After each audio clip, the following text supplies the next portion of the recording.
guys! Welcome back to my channel. It's me, Maria Aguanta Vlog. Ang vloggers na walay viewers, pero may organic na mga subscribers. Ayan, bulol na naman. Ayan, bulol pa more. For today's video, before 2025, ipapakita ko po sa inyo kung gaano po kalamon to the highest level. Joke. Wala kasing may content, kaya ito na lang. Dumaan ako doon sa supermarket. Nakita ko siya. Sabi ko, ano yun?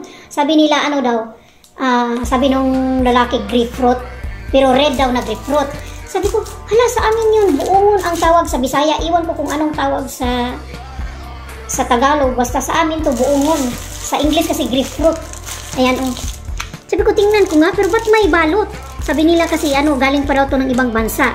So sabi ko, bibili ako dito, titikim ako, tapos iba-vlog ko kung matamis ba siya o masarap ba siya, katulad ng Pilipinas kasi ano nga kasi ako nito eh, basta buongon sa Bisaya pa sirup yung kuhanin niya, bisan pag wala ko'y kaon yung kuhanin buongon. Masarap kasi, tingnan natin, may gold pa na ano eh, na balot. Wala lang mai-content, kaya kung ano-ano na lang ngayon, laban Japan. Gold pa yung balot na yung ano niya.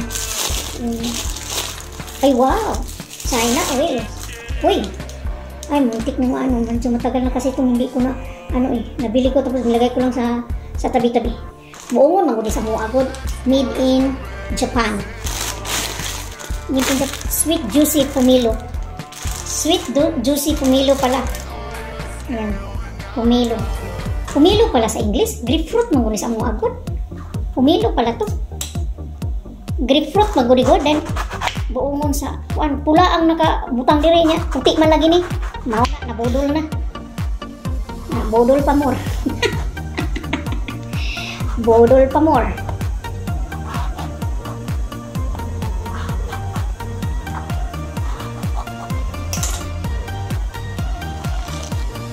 Sabi pula daw ang buongon ng pomelo niya, dito puti man, nabodol man ko eh, kaya giputos man good.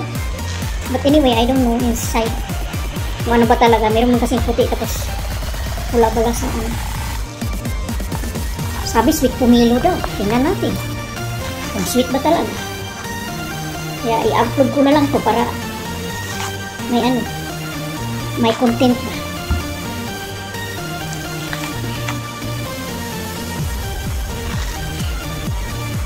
Tingnan natin to. Sabi pula daw, tapos puti naman pala. Ay, pula pala ang ano niya, yung laman-laman niya, pero puti yung skin niya. Ba yan? Makabodol man itong pomelo na to.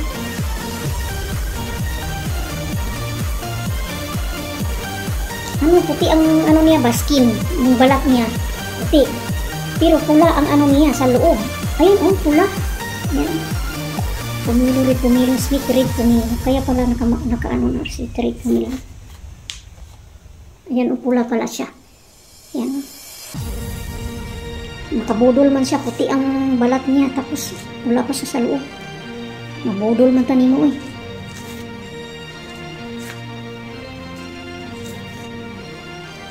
Ayan.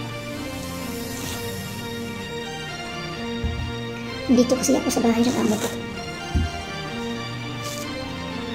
Kasi nag-ano ako, nagligpit ng mga kalat nila. Mga kalat nila bago sila umalis. Nililigpit ko, naglalaba, linis. Ayan. Ayan, kita ko na lang to 2024 na katakawan. Ayan. Hindi na pwede dalhin sa 2025. Hiwalay na po kami ng kaldero ko. Ayan, pula pala talaga, totoo. Ayan, pula. Masarap siguro po eh.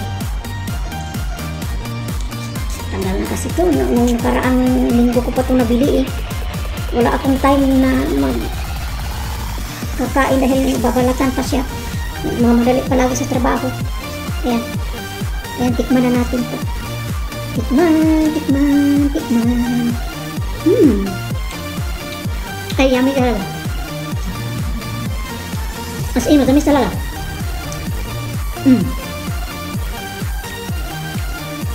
Kaya pala tinatawag nga Juicy pomelo.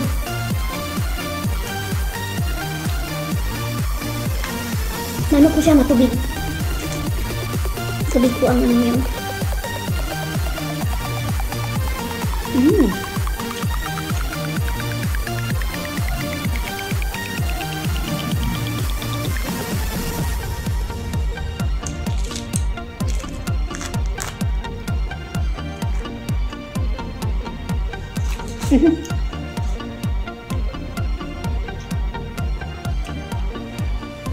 Ayan o. Kaya pala ang mahal.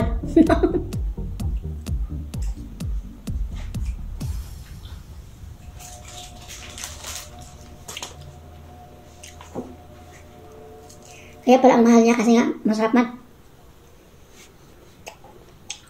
Sa probinsya namin, magnakaw lang kami sa kapitbahay. Sa farm ng lolo ko. Maraming buongon. Buongon mo din sa Bisaya.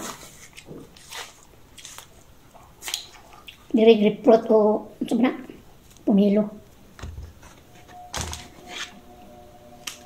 Yung kapatid ko ayaw niya kumain ng ganito.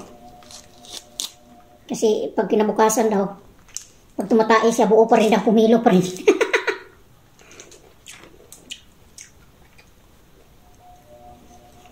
Masarap talaga siya as in. Juicy, matamis.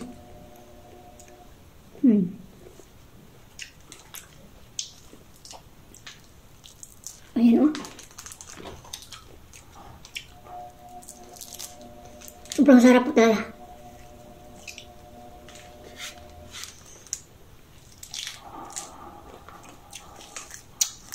Kaya pala in-export nila. Made in Japan to eh. Galing to na Japan.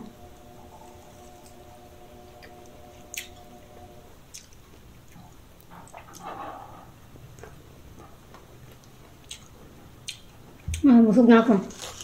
Thank you so much. Thank you for watching.